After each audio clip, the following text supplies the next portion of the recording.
உங்களுக்கு நிம்மதி உண்டாகுவதாக. தேவனுடைய இரக்கங்கள் அதிகமாவதாக. தேவன் இன்னைக்கு நமக்கு கொடுக்கிற வசனம் என்னன்னா, நீதிமொழிகள் 15:13. மனமகிழ்ச்சி முகமலர்ச்சியை தரும், மனோ துக்கத்தினாலே ஆவி முறிந்து போகும். இன்னைக்கு தேவன் உங்களுக்கு மன மகிழ்ச்சியை கொடுக்குறாரு, சந்தோஷத்தை கொடுக்குறாரு. உங்கள் மனசில் சந்தோஷமே இல்லைல்ல, அது தேவனுக்கு தெரியும்.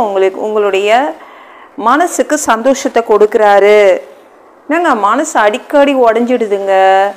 சோகம் என்னை தாக்கி தாக்கி என் மனசை உடச்சிடுது. மனசு என்ன கண்ணாடியில் செய்து வச்சுருக்காங்களா? அடிக்கடி உடையுதேன்னு கவலைப்படுறீங்களா? கல்லு மனசு சொல்கிறோம். அந்த கல்லு மனசுக்காரங்களுக்கு கூட துக்கம் அவங்களையும் உடச்சிடுது. கரெக்டாக?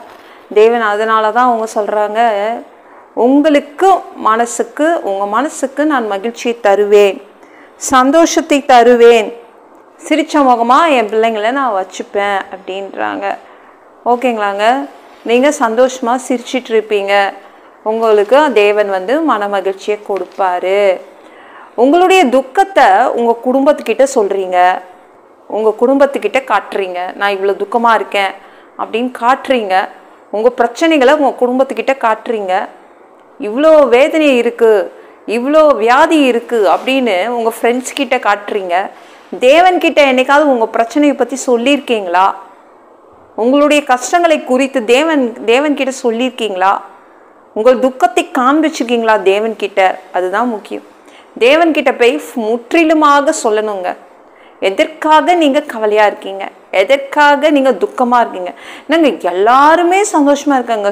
சுற்றி பார்த்தேங்க, எல்லாருமே சந்தோஷமாக இருக்காங்க. என்னை தவிர நான் மட்டும்தான் உம்முன்னு உட்கார்ந்துட்டுருக்கேன். இல்லை, தேவன் என்ன சொல்கிறாங்கன்னா, கவலை, என்ன பிரச்சனை, என்ன கஷ்டம் இருக்குதோ அதை என்கிட்ட காட்டுங்க.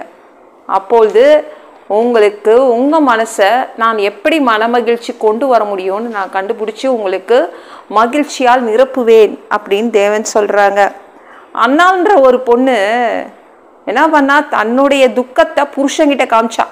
தன்னுடைய துக்கத்தை சாப்பாடுகிட்டலாம் காமிச்சாங்க. சாப்பாடுக்கு என்ன, அதுக்கு உயிர் இருக்குதா? உயிர் இல்லாத பொருள்கிட்ட கூட தன்னுடைய துக்கத்தை காண்பித்தாள். எல்லா இடத்துலையும் அழுது தன்னுடைய துக்கத்தை காண்பித்தாள். பப்ளிக் பிளேஸ்லாம் அழுது தன்னுடைய துக்கத்தை காண்பிச்சா. ஆனால் அழாத ஒரு இடம் என்னது? தேவாலயம் தாங்க. அங்கே தான் கடைசியாக தெரியாமல் உள்ளே போயிட்டா. அது ஆக்சிடெண்ட்டாக உள்ளே போய் அங்கே உட்காந்து அழுதா. தேவனை நோக்கி அங்கே உட்காந்து அழுதா. உடனே தேவன், ஓஹோ, அண்ணாள் பிரச்சனையை சொல்ல இன்னைக்கு வந்திருக்கா, இவன் மனசில் நான் சந்தோஷத்தை கொடுத்துட்றேன் அப்படின்னு அவர் அவளுடைய மனதை மகிழ்ச்சியினால் நிரப்பி அனுப்பினார். தேவன் காத்துட்டு இருக்காரு, எப்போ என் பிள்ளைங்க என்கிட்ட சொல்லுவாங்க, அப்பொழுது என் பிள்ளைங்களுடைய துக்கத்தை நான் மகிழ்ச்சியை மாற்றுவேன் அப்படின்னு காத்துட்டு இருக்காங்க. போதும், எல்லார்கிட்டையும் காமிச்சிட்டிங்களா உங்கள் துக்கத்தை, உங்கள் பிரச்சனையை? ஏசுக்கிட்ட போங்கங்க, ஏசுக்கிட்ட போய் சொல்லுங்க. சரிங்களா?